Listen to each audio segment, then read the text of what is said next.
안녕하세요. 조대원입니다. 오늘도 여론조사 수치 하나를 인용하면서 오늘 얘기를 좀 풀어볼까 합니다. 제가 여론조사 기관에 소속되기 전부터 여론조사를 상당히 중시하고 적어도 한 10개 이상의 다양한 종류의 여론조사 기관에서 발표되는 여론조사 결과를 가지고 전국을 예청하고 그 다음에 조언할 게 있으면 조언을 하고 이렇게 해왔었는데요. 그 중에서도 제가 여론조사 한 4개 정도는 제가 이름을 밝힐 수는 없고 이름을 밝히면 또 그쪽에서 명예훼손을 걸 수도 있고요. 그래서 4개 정도의 여론조사 기관은 많이 바이어스 됐다. 그러니까 편향되고 왜곡된 그 현실하고 다른 그런 결과가 많이 나오는 것 같아서 제가 가급적이면 인용을 안 하는데 그래도 그 여론조사 하나만 가지고 이렇게 추세를 바라보면 그래도 대충 분위기가 현재 여당이 상승세다, 예를 들면 야당이 하락세다, 이런 것들은 좀 짐작을 할 수 있어요. 그래서 오늘도 여론조사 기관에서 발표한 한 여론조사 기관에서 발표한 이제 여론을 볼 건데 잘 믿진 않아요. 제가 잘 믿진 않은데 분명한 것은 그 여론조사를 보니 중요한 것은 민주당 지지율이 대선 패배 이후에 최악이다. 이번 주가 최저였다. 그래서 거기서 발표되는 걸 보면 이제 민주당 지지율이 25%가 나오고요. 반면 국민의힘이 이제 35%가 나와서 지난주는 5% 차이가 났거든요. 5% 차이 났는데 국민의힘은 4%가 올라가고 민주당은 1%를 하락해서 10%까지 벌어졌다. 이거는 사실은 현실하고는 좀 맞지 않는 상황이지만 민주당의 하락세는 저는 분명하다고 봅니다.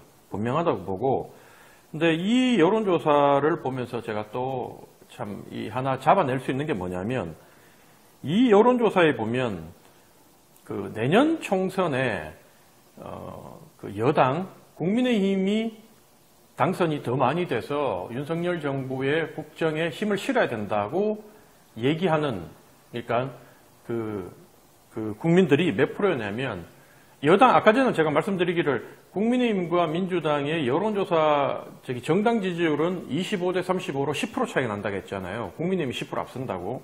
근데 국민의힘이 더 당선돼야 된다고 얘기한 것은 여기서 43%. 근데 반면 야당이 더 당선돼서 윤석열 정부에 제동을 걸고 어쨌든 견제를 해야 된다. 이거는 여기서 44%, 1% 도리어 역전이 돼요. 그러니까 야당이 이겨야 된다. 내년 총선에 내일이 총선이라면 여당 후보 찍을래, 야당 후보 찍을래 하면 그 10개 중에 9개는 민주당이 이겨요. 그래서 제가 사실은 그걸 근거를 보고 이대로 가면 국민의힘은 100석, 그다음 민주당은 200석에 근접할 거라고 제가 늘 얘기해 왔었는데 근데 이제 시간이 갈수록 그 여당 후보가 더 많이 당선돼야 된다. 야당 후보가 돼야 된다. 이 정당 지지율하고 관계없이 내일이면 투표를 여당이 할래, 민주당이 할래, 국민의힘이 할래 하는 그 수치가 폭이 좁아들고 있다. 그러니까 민주당한테는 상당히 안 좋은 거죠. 그럼 국민의힘은 되게 좋아해야 되느냐? 그것도 그렇지 않아요. 왜냐하면 국민의힘의 정당 지지율 그리고 대통령 윤석열의 지지율이 거의 지금 같이 가고 있거든요. 그러니까 예전에는 대통령 지지율이 좀 낮아도 정당 지지율이 조금 국민의힘 지지율은 좀 더 높아서 그렇게 되면 이제 대통령이 정당이 힘을 못 쓰면서 이 대통령이 당의 눈치를 보고 당에서 대통령한테 국정 쇄신이라든가 공천 부분에 있어서도 자기 목소리를 높일 수 있는 카드가 됐는데 아니면 이제 반대로 돼서 대통령 지지율은 높은데 옛날에 박근혜 대통령 때 박근혜 대통령 지지율이 탄핵되기 전에는 박근혜 지지율은 50%인데 당시 새누리당의 지지율은 35%다. 이러면 이제 대통령이 더욱더 강력한 그 그립을 잡고 여당을 끌고 갈 수 있죠. 자기가 원하는 대로, 원하는 방향으로.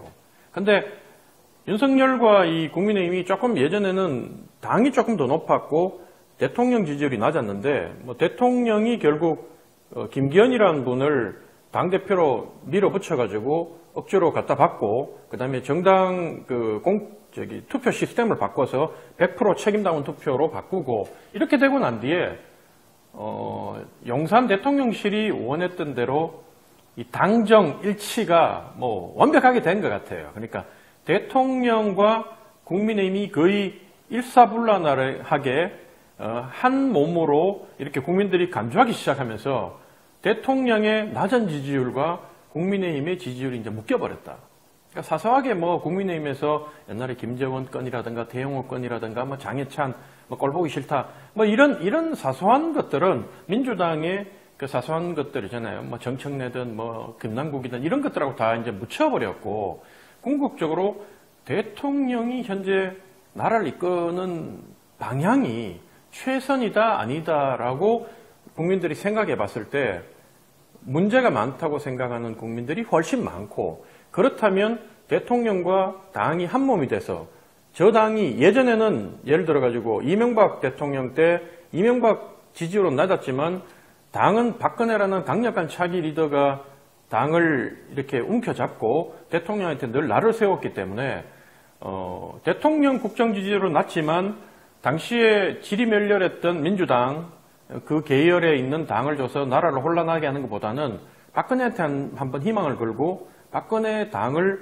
더 이렇게 표를 줘서 결국 박근혜가 그 이재명 여당 내에서 아니 이재명이 아니라 그 누구죠 이명박을 견제하고 감시하는 역할을 하도록 국민들이 기대를 했어요. 그게 됐던 거예요. 근데 현재는 국민의힘과 윤석열은 그런 관계가 아니다. 또 국민의힘 내에서 대통령에 대해서 바른 소리를 할 수 있는 사람들 다 싹을 잘라버렸고 씨를 말려버렸기 때문에 뭐 유승민이 있고 홍준표가 있다지만 그분들도 이제는 다음 대선에서 이분들이 대통령이 될 가능성이 별로 없다 보니까 저는 그래 보거든요. 이미 이제 때를 다 놓쳤다. 그래서 이분들이 다음에는 벌써 70이 넘어가고 70 가까이 되고 하다 보니까 거의 70이고 그러니까 새로운 인물이 아직 안 나오는 상황에서 기껏 나온다는 게 뭐 한동훈 카드 얘기하니까 한동훈도 결국은 윤석열 아바타고 그러니까 국민들이 바라봤을 때는 국민의힘은 다음 총선에 져야 된다. 근데 문제는 뭐냐? 그 국민의힘을 지게 만들려고 하는데 현재 민주당이 뭐 유튜브니까 개판 5분 전이죠. 개판도 이런 개판이 없는 거예요. 사실 따져보면 얼마 전에 그 김기현 당대표가 국회에서 교섭단체 대표 연설을 했잖아요. 김기현 내용도 저는 옳지 않다고 봐요. 김기현이 연설한 내용도 역대로 제가 들어본 당대표 연설 중에 가장 수준 낮은 그 집권당의 당대표식 돼서 연설문을 저 따위로 썼냐. 저거 과연 누가 쓴 거냐. 이렇게 얘기하고 싶을 정도로 엉망이었지만 그렇지만 더 중요한 거는 우리가 내용보다도 사실은 절차적 민주주의가 훨씬 중요하거든요. 근데 여당의 대표가 나와서 연설을 하고 있는데 그 민주당이 하는 행동을 보세요.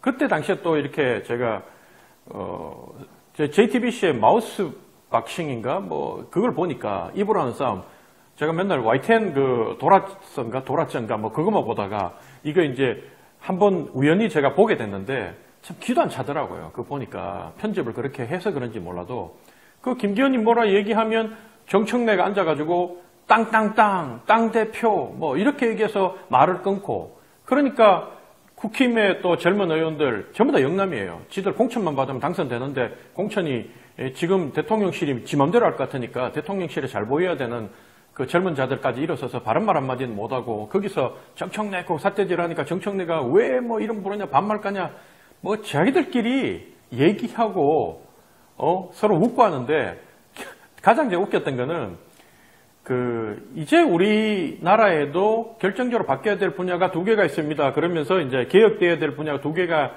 있습니다. 라고 얘기하면서 이제 김기현 대표가 뭐 제일 첫 번째는 정치 분야입니다. 하니까, 정청래하고 그 바깥에 있는 민주당이 바뀌어야 될 부분이 딱 얘기하니까 땅입니다. 이렇게 얘기를 하더라고요. 땅입니다.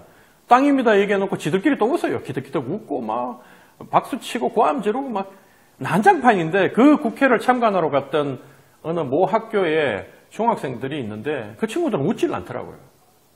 화면에 나오는데 그 친구들이 봤을 때는 이게 우스운 꼴이 아니라 도리어 어떻게 보면 너무 기가 막히고 국회라고 왔는데 원래 이런 거야?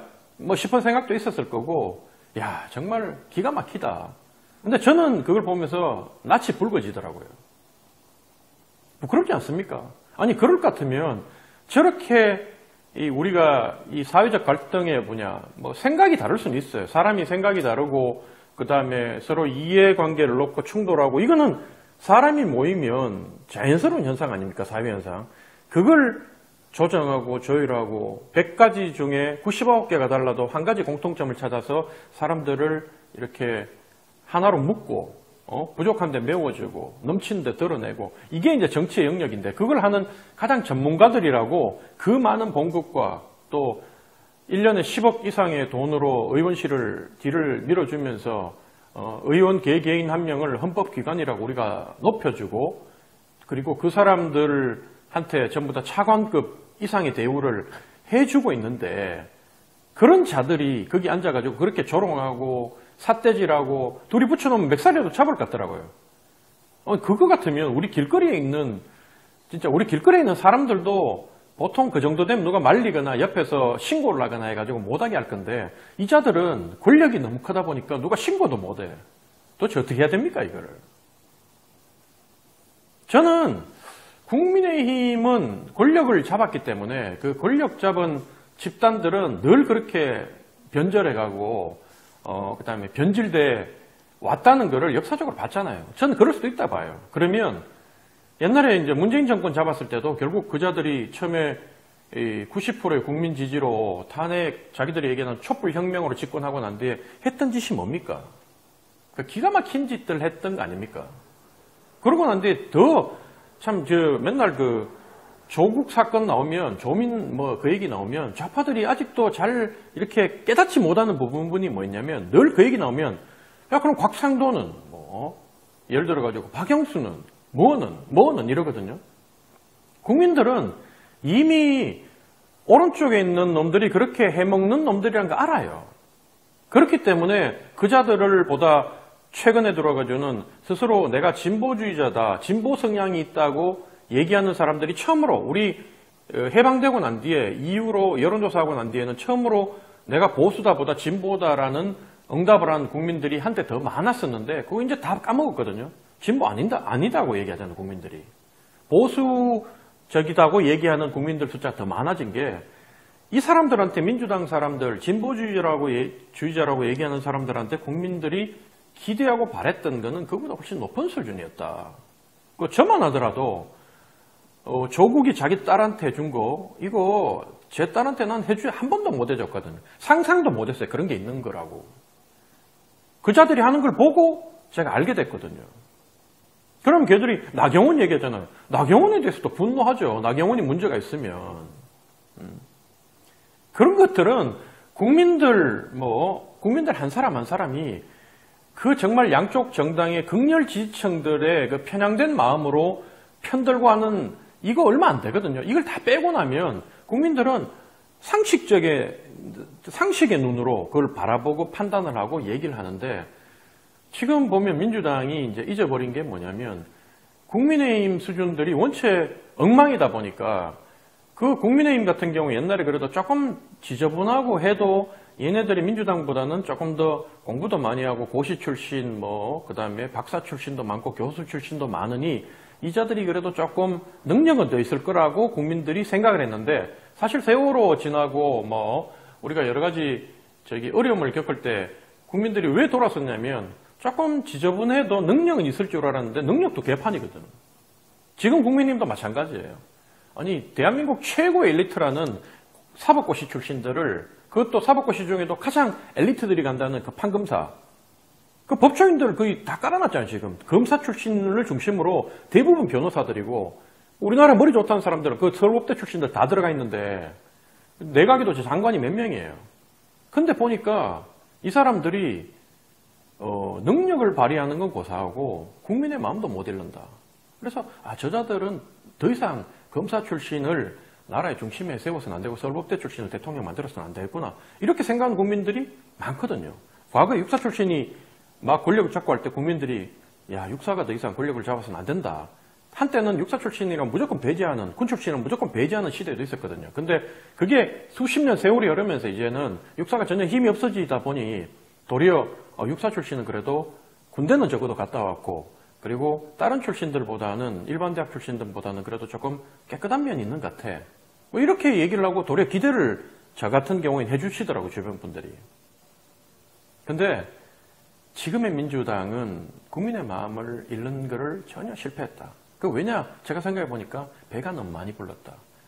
특히나 내년 총선에서 수도권과 호남은 공천이고 당선인 민주당 지역구가 많다 보니까 뭐 정청래, 고민정 이런 사람들 전부 다 국민 눈높이에 맞지 않는 상식적이지 않은 자들이 저 당의 중심이 돼가지고 민주당을 이끌어가고 그런 목소리를 내고 김남국이 같은 경우에 그 이빠른 소리 잘했는데 김남국이도 그러잖아요. 내 돈으로 내가 투자해가 내가 돈 벌었는데 그게 무슨 상관인데. 그러니까 국민들이 바라봤을 때 야, 니들도 국민의힘이나 똑같구나. 젊은 놈이 국회 배지 달고 기득권을 누렸는데 거기다 돈까지 뭐가 잘못된지도 깨닫지 못하는 니들 같은 애들은 없애야 된다. 사실 이런 것 때문에 결국은 지금 신당이 돌고 돌아 또 신당 얘기지만 신당이 그 빈틈을 파고들려고 하고 있고 신당 참여 세력들이 보면 한 7대3, 8대2 정도로 진보 쪽 인사들이 많이 참가하고 있는 게 그나마 좀 양심적이고 합리적이고 상식적인 사람들이 민주당 현재 저거 이재명이 끌고 있는 저 당 그리고 이재명 앞에서 공천받으려고 하고 있는 저 시스템과 저 무리들 안에서는 도저히 내가 양심에 찔려서 더 이상 정치를 못하겠구나 이렇게 생각하고 새로운 당을 만들려고 준비를 하고 있다. 그게 현실이다. 저는 그런 말씀을 드리면서 민주당 제발 좀 정신 차려라. 국민의힘을 여당은 반드시 심판해야 되는데 어쨌든 민주당 당신들은 이미 자격을 잃고 있다. 그 얘기를 하면서 지금이라도 좀 정신 차려서 똑바로 하라는 얘기를 하면서 오늘 방송을 마칠까 합니다. 여러분 고맙습니다.